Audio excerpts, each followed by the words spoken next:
Irmãos amados, nós vamos abrir a palavra de Deus então, no livro do profeta Amós. Livro do profeta Amós, capítulo 2,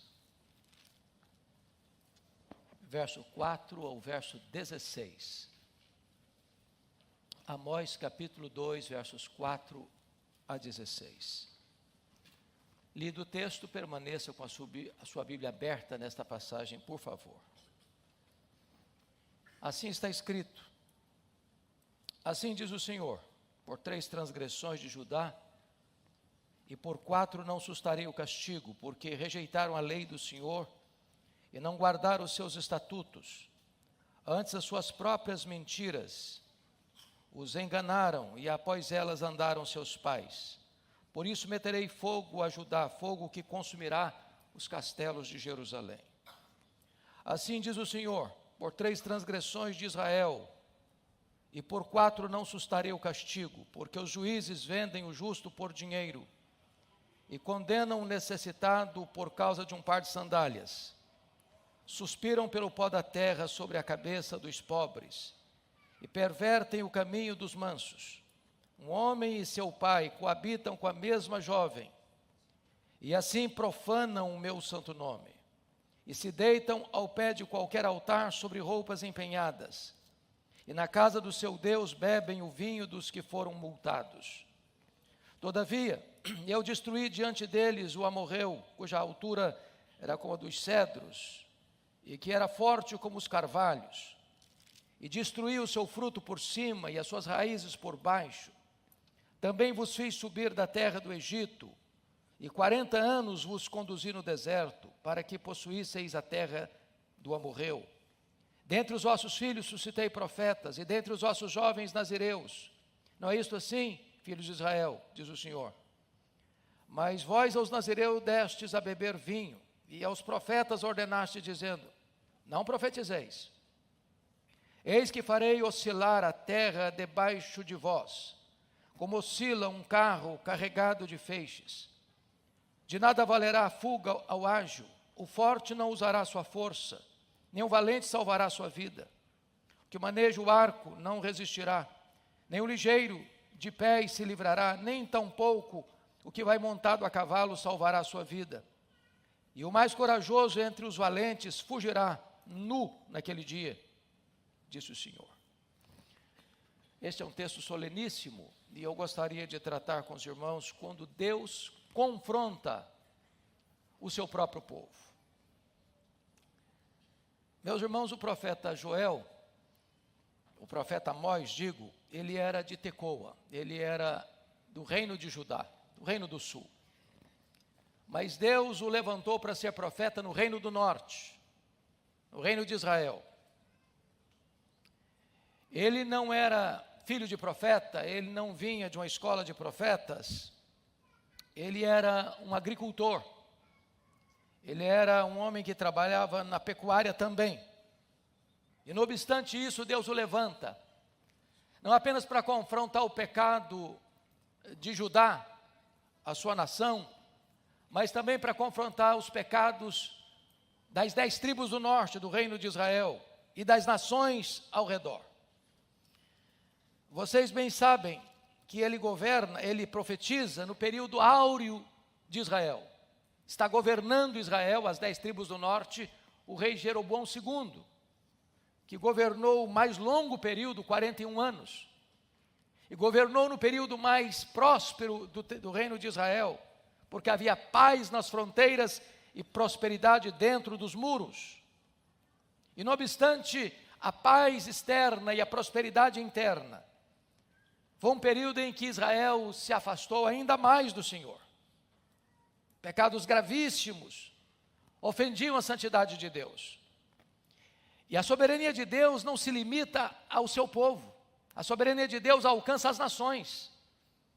E é por isso que ele começa tratando no capítulo 1 da Síria, da Filistia, da Fenícia, de Edom, de Amon, de Moabe, denunciando os pecados das nações pagãs, das nações aparentadas com Israel e eu fico até imaginando os israelitas aplaudindo Amós, bravo, bravo, denuncie mesmo o pecado dessas nações. Mas de repente Amós começa a invocar a trombeta para Judá. Judá, de certa forma, muitas vezes foi rival das 10 tribos do norte, ainda eu penso que eles estão aplaudindo Amós. Mas agora Amós volta às suas armas para denunciar o pecado de Israel. E denunciar o pecado do próprio povo de Deus. Às vezes nós pensamos que Deus está muito irado com os pagãos, com aqueles que se rendem a toda sorte de desvio teológico, moral. Mas agora Amós está dizendo que Deus está embocando a trombeta para dentro dos muros, para denunciar os pecados do seu próprio povo. E ele começa então com um estribilho, por 3 pecados. E pelo 4, eu não suscitarei o castigo. E essa expressão vai se repetindo em todos os textos.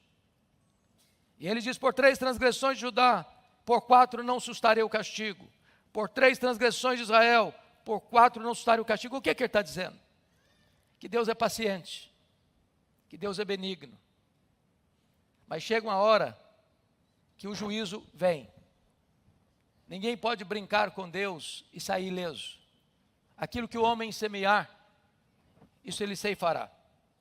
Então, depois de denunciar a crueldade na guerra de Damasco, depois de denunciar o tráfico humano da Filistia, depois de denunciar a quebra de pacto da Fenícia, depois dele denunciar a falta de misericórdia de Edom, depois de ele denunciar a crueldade de Amon, depois de ele denunciar o ódio que não cessa até com os mortos de Moabe, agora ele começa a falar de Judá.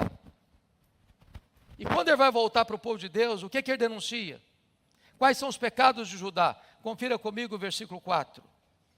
Porque rejeitaram a lei do Senhor e não guardaram os seus estatutos. Em outras palavras, se as nações pagãs cometeram crueldades terríveis, o povo de Deus comete o pecado gravíssimo de abandonar a palavra de Deus, de não obedecer os estatutos de Deus. E conforme Deuteronômio 4, 5 a 9, o fato de Judá ter recebido os estatutos de Deus, do povo de Deus receber os estatutos, a lei de Deus, diferenciava o povo de Deus de todas as nações pagãs. Os privilégios, as bênçãos, a clara direção, a orientação à santidade. Mas eles ouviram, eles receberam e disseram, nós não queremos isso. Abandonaram, esqueceram a palavra de Deus. Qual foi o erro deles? Duplo erro. Versículo 4, confira comigo. Teologia errada. Antes andaram ou guardaram as suas próprias mentiras. As suas mentiras os enganaram. E aqui tem a ver com teologia errada. Quando o povo de Deus abandona a palavra de Deus para acreditar nas mentiras engendradas pelo próprio homem, as novidades do mercado da fé, o que surge como novidade, abandonando a palavra e abraçando mentiras elaboradas no enganoso coração humano, aqui está a ruína do seu povo. Por quê? Porque a teologia é mãe da ética, porque o versículo 4 vai terminar assim, e após elas andaram seus pais. Ou seja, a teologia errada vai desembocar na ética errada. Se a minha fé não está estribada na verdade, tudo que eu vou fazer dali para frente vai espelhar, vai retratar a teologia equivocada que eu abracei. Então, o povo de Judá errou tanto na teologia quanto na ética. E o que vai acontecer? Versículo 5, confira aí comigo. Por isso meterei fogo a Judá, fogo que consumirá os castelos de Jerusalém. Quem é o agente do juízo? É Deus. Quem é o instrumento? O império assírio. Aqui, melhor dizendo, a Babilônia, porque está falando de Judá. Em outras palavras, o povo de Deus só vai cair nas mãos das nações pagãs porque o povo de Deus não honrou a Deus, não obedeceu a Deus, não andou de acordo com os estatutos de Deus, e agora é o próprio Deus que é o agente do juízo. Eu, diz o texto, meterei fogo a Judá. E aí, o texto mostra que esse juízo é devastador, porque o texto diz que o fogo consumirá os castelos de Jerusalém. Você se lembra de 586, quando a Babilônia chegou, cercou Jerusalém, destruiu o templo de Jerusalém, arrasou a cidade de Jerusalém, deixando para trás escombros, pedras reviradas e muito opróbrio e miséria. Era o juízo de Deus sobre um povo que não quis ouvir a voz de Deus. Mas eu chamo a sua atenção para esse ponto. Até aqui, Amós está ainda numa fase preparatória. Porque tudo o que ele está falando até agora é para daqui para frente concentrar o seu ministério exclusivamente nas 10 tribos do norte, ao reino do norte, ao reino de Israel. E quando ele vai levantar e denunciar os pecados de Israel, que pecados ele denuncia? Então acompanhe comigo, por favor, versículo 6. Assim diz o Senhor: por 3 transgressões de Israel e por 4 não sustarei o castigo. E agora ele começa a elencar quais são os pecados das 10 tribos do norte de Israel. E o topo da lista, o número 1 da lista, ele diz: porque os juízes vendem o justo por dinheiro e condenam o necessitado por causa de um par de sandálias. Primeiro pecado que Amós denuncia é o pecado da corrupção do poder judiciário. O que ele está dizendo é que não há possibilidade de existir justiça na nação, não há possibilidade de existir relações justas numa nação, se aquele poder que tem a responsabilidade de fazer justiça, de corrigir desmandos, está rendida à corrupção. E a primeira coisa que ele menciona, confira aí comigo, por gentileza, no versículo 6. É venda de sentenças. E ele menciona isso, porque os juízes vendem o justo por dinheiro. O que se espera daqueles que têm o poder de fazer justiça é que eles obedeçam preceitos da lei. O símbolo da justiça é uma mulher com os olhos vendados, com a balança nas mãos. E o que significa isso? Significa que um juiz não julga pela capa do processo, mas pelos autos do processo. Significa que os juízes não têm partido. Eles não votam de acordo com quem está sendo julgado, mas do que está sendo julgado. E desta maneira, lá em Israel, no período áureo, aqueles que eram inocentes, aqueles que não tinham vez nem voz, ao chegarem com suas demandas nas cortes de Israel, não encontravam ali justiça. A causa deles não era tratada com justiça, porque esses juízes que estavam assentados vendiam sentenças, os poderosos controlavam, eles escapavam das leis, eles eram favorecidos pelos tribunais, e os juízes vendiam sentenças para esses poderosos, de tal maneira que o inocente não conseguia alcançar qualquer justiça nessas cortes. Se vocês perceberem, esse assunto vai desembocar no versículo 6 ainda, quando diz que eles condenam o necessitado por um par de sandálias.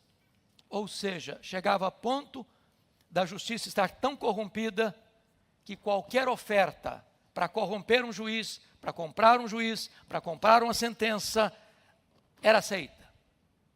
E o justo era condenado até por um par de sandálias. Esse pecado foi tão grave em Israel, meus irmãos, que ele é repetido outras vezes. Eu peço a gentileza de você conferir comigo, capítulo 5, versículo 11. Por gentileza, olha aí. 5:11, está na tela, vamos ler todos juntos. Portanto, toda a igreja comigo. Portanto, visto que pisais o pobre e dele exigis tributo de trigo, não habitareis nas casas de pedras lavradas que tendes edificado, nem bebereis do vinho das vides desejáveis que tendes planejado. Pisais o pobre e dele exigis o tributo de trigo. Olhe comigo, capítulo 8, versículo 6, desse mesmo livro. Todos juntos, por gentileza. Talvez nós pudéssemos ler do verso 4 até o verso 6. Toda a igreja comigo, 4 a 6. Ouvi isto, vós que tendes gana contra o necessitado, e destruís os miseráveis da terra, dizendo: quando passará a festa da lua nova, para vendermos os cereais, e o sábado, para abrirmos os celeiros de trigo, diminuindo o efa, aumentando o ciclo, e procedendo dolosamente com balanças enganadoras, para comprarmos os pobres por dinheiro, e os necessitados por um par de sandálias, e vendermos o refúgio do trigo. Você percebe que aquilo que está acontecendo nas cortes, no comércio, alguém pode dizer, mas Deus não está interessado nesse assunto. Deus está interessado na igreja, Deus está interessado no templo, Deus está interessado nos rituais sagrados. Mas o Deus a quem servimos é o Deus da justiça. Ele se importa com as transações internacionais. Ele se importa sim quando há crueldade nas guerras. Ele importa sim quando um comerciante vende 1 quilo e entrega 900 gramas. Ele importa sim quando o comerciante fala que está vendendo um produto de qualidade e não está entregando um produto de qualidade. Ele se importa sim quando as cortes são corrompidas e os juízes não praticam a justiça. Deus está denunciando essa prática abominável lá em Israel. E certamente Deus rejeita a injustiça ainda hoje, em qualquer setor da vida. Mas notem comigo, um segundo pecado que ele denuncia, além da corrupção do poder judiciário, que é a cobiça insaciável, versículo 7, 2:7. Suspiram pelo pó da terra sobre a cabeça dos pobres e pervertem o caminho dos mansos. O ponto aqui que Amós está levantando é que a cobiça é tal, a ganância é tal, o desejo de concentração de riqueza é tal, que eles suspiravam até pelo pó da terra que caía na cabeça do pobre. Eram tudo para eles. Era concentração de renda. Era a cobiça dos poderosos sem limites. E o versículo 7 vai nos informar que eles condenam quem? Eles vendem o justo por dinheiro. E o verso 7, eles estão pervertendo o caminho de quem? Dos mansos. Ou seja, tanto as cortes quanto os poderosos têm partido, e o partido deles é o partido errado. É para proteger o criminoso e para massacrar o inocente. E Deus está olhando isso e não tolerando esse tipo de situação. Mas veja comigo o verso 7, parte B, terceiro pecado, a imoralidade desavergonhada. Porque o texto diz, um homem e seu pai coabitam com a mesma jovem, e assim profanam o meu santo nome. Ou seja, é o pecado do incesto. Se a teologia está errada, a ética está errada. Agora não é apenas promiscuidade, não. Um homem coabita com a moça e vem o filho dele e coabita com a mesma moça. Os valores morais estão no chão. Mas tem mais. Há também, meus amados irmãos, uma irreverência afrontosa, versículo 8. E se deitam ao pé de qualquer altar sobre roupas empenhadas, e na casa do seu Deus bebem o vinho dos que foram multados. O primeiro ponto que eu quero chamar a sua atenção aqui é a violação de direitos humanos fundamentais. Na lei estava estabelecido que você não podia pagar dívida com a roupa do corpo. O credor podia até levar a sua roupa para pagamento de uma dívida, mas à noite ele tinha que devolver essa roupa. Porque essa pessoa precisava de uma roupa para aquecer durante a noite. Eles não só tomavam as roupas, que é um bem inalienável, mas se deitavam, diz o texto, se deitavam no altar, ao pé de qualquer altar, sobre roupas empenhadas. Ou seja, a idolatria, a injustiça nas cortes, a injustiça no comércio, a promiscuidade sexual dentro da casa de Deus, a profanação da casa de Deus, a violação de direitos humanos fundamentais. São os pecados que Deus denuncia à nação de Israel. Mas o que Deus fez por esse povo? Vamos ver o amor de Deus por Israel, versículos 8 a 11, confira comigo. Olhe comigo o versículo 10 em primeiro lugar. Também vos fiz subir da terra do Egito, ou seja, tem uma redenção nacional. Quem tirou Israel da escravidão do Egito? Foi Deus. Com mão forte e poderosa, quebrando o poder do maior império do mundo. Segundo lugar, preservação nacional, versículo 10. E 40 anos vos conduzi no deserto, para que possuísse da terra do amorreu. 40 anos no deserto. É só você olhar que deserto é esse. Se você vai do Cairo até Israel, são 400 quilômetros. Rochas imensas. Não é areia fina que afaga os pés, é pedregulho. Se você botar um calçado novo, um tênis novo, e for andar nessa região, eu garanto a você que o seu tênis não dura uma semana. Pois os calçados duraram 40 anos. As roupas não envelheceram. Deus fez chover maná do céu. Deus fez brotar água da rocha. Deus protegeu o povo das feras. Deus libertou o povo dos inimigos. Deus levou esse povo 40 anos pelo deserto, uma preservação nacional. Versículo 11, confira comigo, por gentileza. Deus também tem privilégios extraordinários, porque está escrito, dentre os vossos filhos suscitei profetas. Deus levanta profetas. Dentre eles, você pode citar Elias, você pode citar Eliseu, você pode citar lá no norte, Miqueias, que profetizou também lá.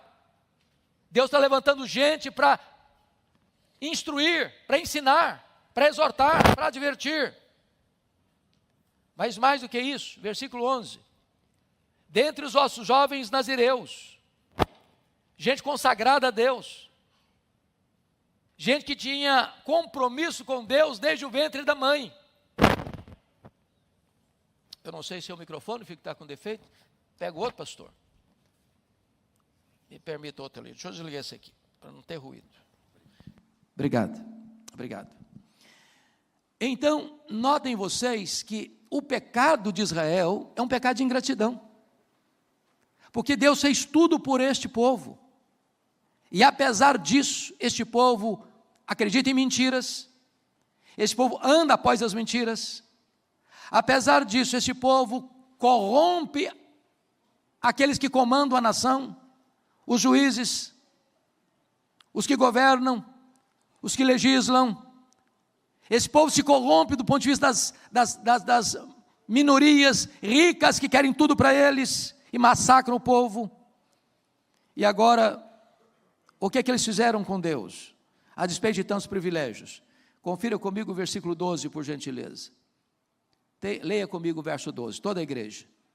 Mas vós, aos nazireus, destes a beber vinho, e aos profetas ordenastes, dizendo, não profetizeis. Em outras palavras, aos jovens que eram consagrados a Deus, não podiam beber vinho, cortar o cabelo, tocar em mortos. Eles deliberadamente deram vinho a beber aos nazireus, ou seja, nós não nos importamos com a palavra de Deus, nós não nos interessamos pela palavra de Deus. Vocês podem fazer, vocês podem transgredir, vocês podem quebrar as leis de Deus, isso não tem nenhum problema, isso não tem nenhuma consequência. Mas mais, o verso 12 nos informa, notem aí, e aos profetas ordenastes, dizendo, não profetizeis. O que eles fizeram com os profetas? O próprio Amós, confira aí comigo, capítulo 7, por favor, verso 12 a 14, ponha na tela para a gente ler, toda a igreja comigo, 12 a 14, vamos juntos. Então, Amazias disse a Amós, vai-te, ó vidente, foge para a terra de Judá, e ali come o teu pão, e ali profetiza, mas em Betel, daqui por diante, já não profetizarás, porque é o santuário do rei e o templo do reino. Respondeu Amós e disse a Amazias: eu não sou profeta, nem discípulo de profeta, mas boieiro e colhedor de sicômoros. Lá nos 15 também. Mas o Senhor me tirou de após o gado, e o Senhor me disse: vai e profetiza ao meu povo de Israel. O que está acontecendo aqui? O que está acontecendo aqui? Vocês se lembram que desde que houve a divisão do reino, em 931, o rei Jeroboão I, não esse aqui, esse é o Jeroboão II, estabeleceu novos templos, em Dan no norte, em Betel no sul. Agora esse templo não é mais um templo que adora a Deus, adora um bezerro de ouro. E é o templo do rei, é o templo do reino. E Amós está profetizando. E chega esse enviado do rei Jeroboão II e diz: não, aqui não, aqui não. Esse templo aqui tem dono. Aqui quem manda é o rei Jeroboão. Vai lá para a sua terra. Lá você é para comer, lá você é para profetizar. Aqui na nossa terra não. E o profeta Amós diz: olha, eu não sou profeta. Eu não sou nem filho de profeta. Na verdade eu era um agricultor. Eu na verdade era um boieiro. Mas foi o Senhor que me tirou de lá e me mandou aqui profetizar. E eu vou continuar profetizando. Foi assim que aconteceu também, meus irmãos, na época do profeta Elias. Jezabel começa a proibir os profetas de Deus, perseguir e matar os profetas de Deus. Foi assim também com Jeremias, ele foi preso por pregar a palavra de Deus. Foi assim também com os apóstolos. Eles foram presos por pregarem a palavra de Deus. E essa realidade é uma realidade presentana, meus irmãos, porque hoje ainda há muitas pessoas no mundo todo sendo presas por terem uma Bíblia, por falarem de Jesus. Enquanto nós estamos nos reunindo aqui hoje, com ar-condicionado, com um ambiente agradável como este, tem irmãos nossos que estão sendo torturados, estão sendo presos, estão sendo assassinados, não porque cometeram crimes, mas porque pregam a palavra de Deus. O que vai acontecer? Um juiz inevitável virá. E eu chamo a sua atenção para isso, porque a partir do verso de número 13, Deus está dizendo o seguinte: eis que farei oscilar a terra debaixo de vós, como oscila um carro carregado de feixes. Ele está entendendo isso. Ele é um agricultor.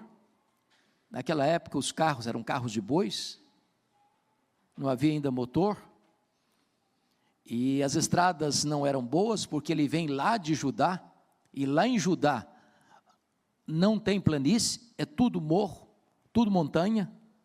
Então, na medida que os carros caminhavam com seus feixes, iam balançando, balançando, balançando.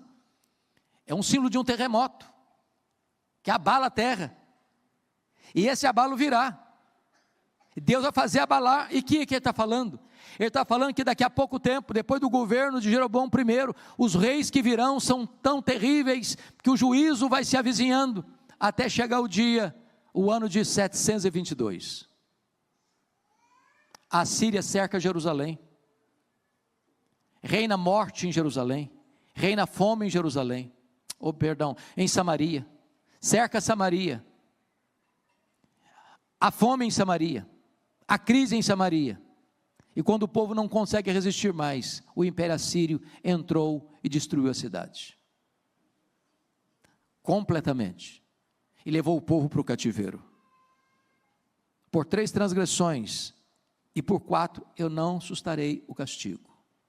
Quem não escuta a voz da advertência, escutará o estalido do chicote do juízo.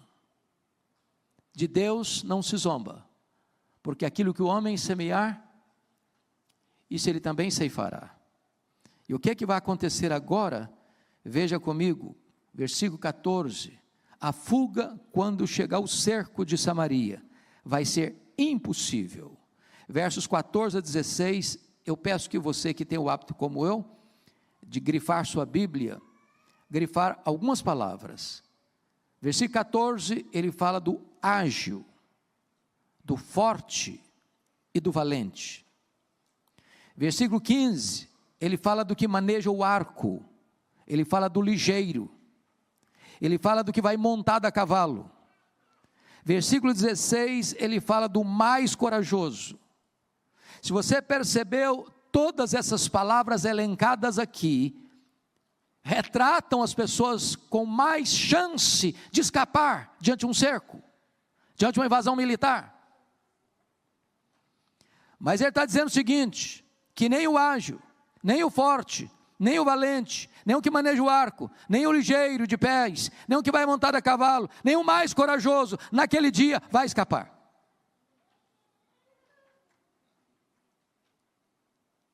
Porque quem está trazendo a Síria não é a estratégia militar do Império Assírio. Quem mais tarde vai trazer a Babilônia não é a estratégia militar de Nabucodonosor. É Deus quem está entregando. Eu quero concluir dizendo para os meus irmãos que o pecado do povo de Deus é mais grave, é mais hipócrita e é mais danoso que os pecados dos pagãos. Mais grave porque o povo de Deus peca contra um maior conhecimento. Mais hipócrita porque o povo de Deus convoca os outros à santidade, quando ele não vive a santidade. E é mais danoso porque quando o povo de Deus peca, mais pessoas são atingidas. O pecado é maligníssimo. E a Bíblia diz que o salário do pecado é a morte. O pecado levará você mais longe do que você gostaria de ir. O pecado reterá você mais tempo do que você gostaria de ficar. O pecado lhe custará um preço mais alto do que você gostaria de pagar. O Deus a quem servimos é o Deus que intervém nas relações internacionais. Deus intervém na Síria, na Filistia, na Fenícia. O Deus a quem servimos é o Deus que se importa com a política internacional. Ele se envolve com os negócios de Edom, de Amon, de Moabe. Mas sobretudo, o Deus a quem servimos é o Deus que está dizendo para a nossa vida hoje, para a nossa igreja hoje, o juízo começa pela casa de Deus. É fácil você olhar pela janela e ver os pecados dos pagãos. Está na hora de nós embocarmos a trombeta. Dizer, ai de mim, Senhor, tem misericórdia da minha vida. Curva sua fronte, por gentileza. Vamos orar.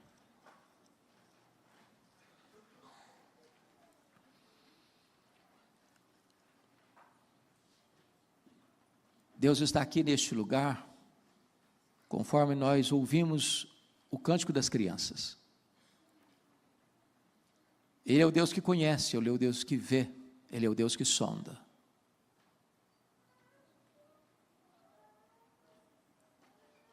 Ele é o Deus que conhece o que acontece nos palácios, nas casas de leis e nas cortes. Ele é o Deus que está presente lá nos bastidores, quando se trama contra o justo, quando se arma ciladas contra o inocente. Ele é o Deus que está lá dentro do templo, sondando o coração de todos que entram para adorar. Ele é o Deus que nos exorta pacientemente, 1, 2, 3 vezes. Mas Ele é o Deus também que, se não ouvirmos a sua voz, por amor de nós, Ele nos disciplina.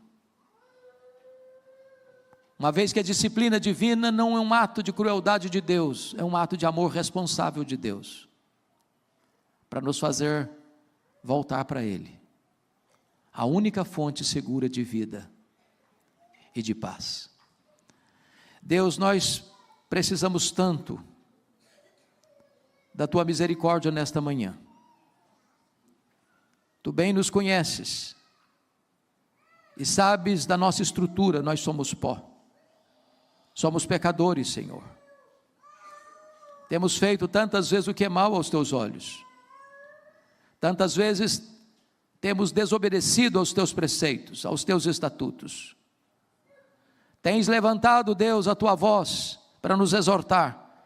E tantas vezes nós tapamos os nossos ouvidos. Temos muito mais facilidade de ver os pecados dos outros do que os nossos próprios. Compadece-te de nós. Perdoa-nos, Senhor. Restaura-nos, ó Deus. E dá-nos a bênção de vivermos de modo digno do teu nome.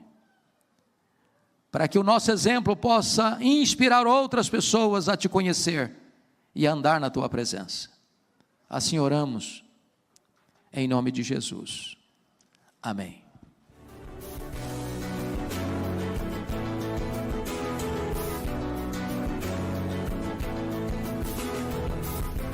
Palavra da Verdade, com Hernandes Dias Lopes.